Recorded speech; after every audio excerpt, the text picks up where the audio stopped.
And Saul sent to Jesse, saying, Let David, I pray thee, stand before me, for he hath found favor in my sight. So not in his ears,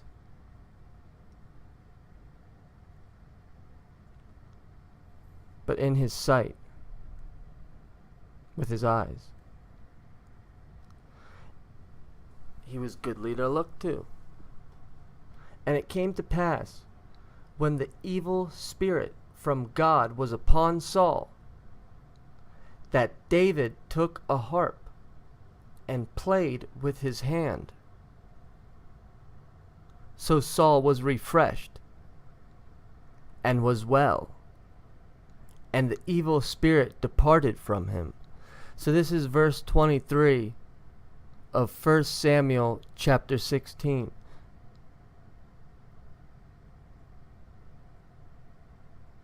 So this evil spirit, whenever this evil spirit would come upon Saul, that David would take a harp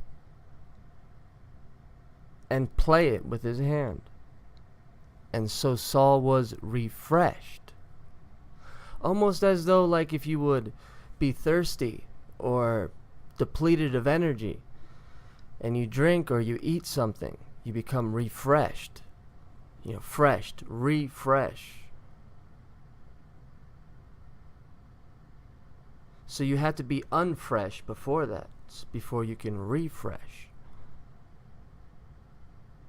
So he'd play that harp. I guess maybe it can be somewhat like when people say music is their remedy or their therapy. You put on a certain song, and I guess it refreshes your mind or your psyche. The power of music.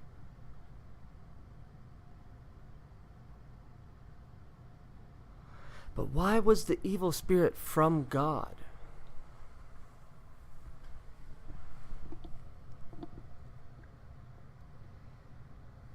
That's like, I'm thinking if there were spirits all around us, and say you got like an Amish spirit on you, just play like some gangster rap, and it makes them depart. They don't want to listen to that. Or some heavy metal. They don't want to hear that, and so they would depart.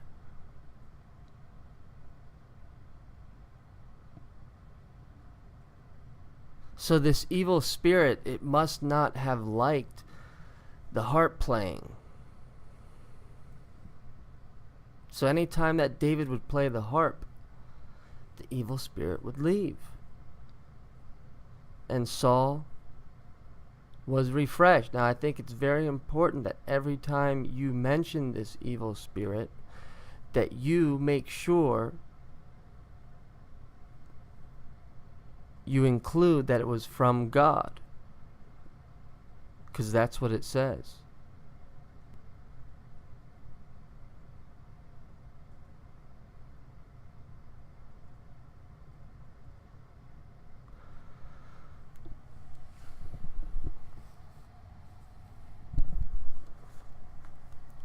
So why would God do that? Normally, the only time I hear that is, it's the anti-God, or Satan.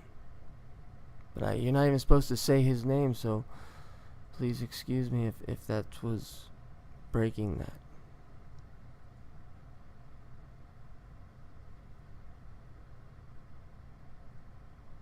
It's almost like if you say Beetlejuice, if you say that 3 times, like somehow that's some sort of magical summoning power, the power of the words of the name.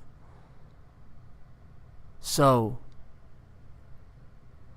it could be that the reason the Lord God tells you don't even mention the names of their gods in the privacy of your own place, because we don't know the summoning power of it. So when we break that law, we don't know that we might be summoning this upon us. and it could be from the Lord. It's like, well, if you break this law, I don't know. But I say, Lord God, why would you send an evil spirit upon me? Please, Lord God, forgive me for whatever I have done. Or if it is somehow a blessing, please let me notice that before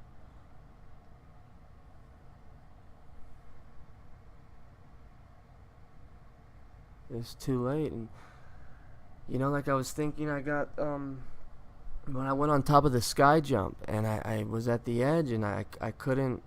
It was like my legs froze, like I couldn't walk off. I couldn't jump off. And then when I got off, they give you this voucher that says you were too chicken to fly, and it has a little golden looking little baby chicken. And it's a voucher. If you ever get the courage, you can go back and you don't have to pay again. And I was looking at that chick, and later I was thinking, man, I remember when I bought a little baby chick from the Green Dragon farmer's market thing, and I named it Cockaboo. And the very first day that I brought it home, I was like, hey, it was a baby duck. It was golden.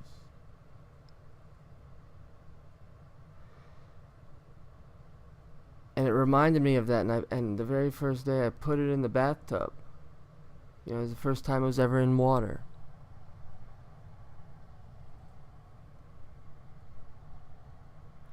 And I put this little ceramic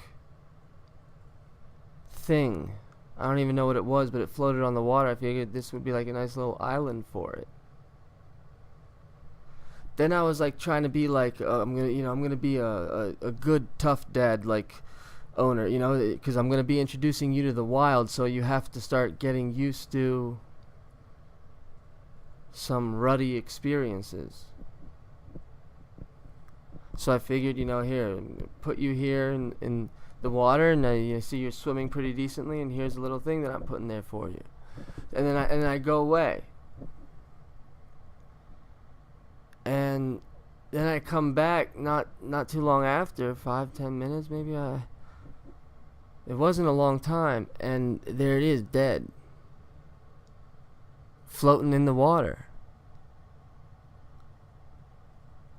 And I'm thinking, what happened? The only thing that would have made sense is that it was trying to climb on that ceramic thing, and it hit its head on it,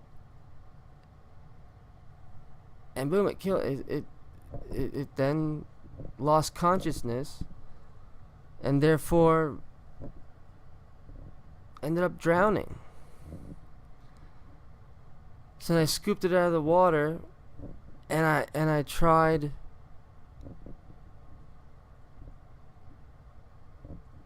I tried the whole Mel Gibson, What a Woman Wants, the hairdryer thing. I put a hairdryer in, plugged it in, and I put the little Cockaboo in the water in the sink, and I just threw it in there, hoping like some electric shock or something would happen, like in that movie or something, but it didn't work. So then I put them in a basket, and I went up to the mountains in Exeter and cremated it. Well, burned it up. But while it was burning, I was like, oh no, it smells like food that I know. Like, that kind of smells good. Like, and it's like, wait a minute, what am I saying? It smells,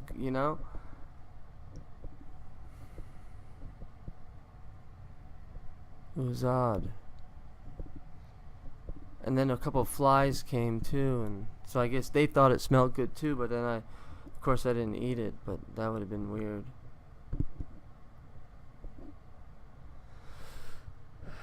But so that's what it reminded me of.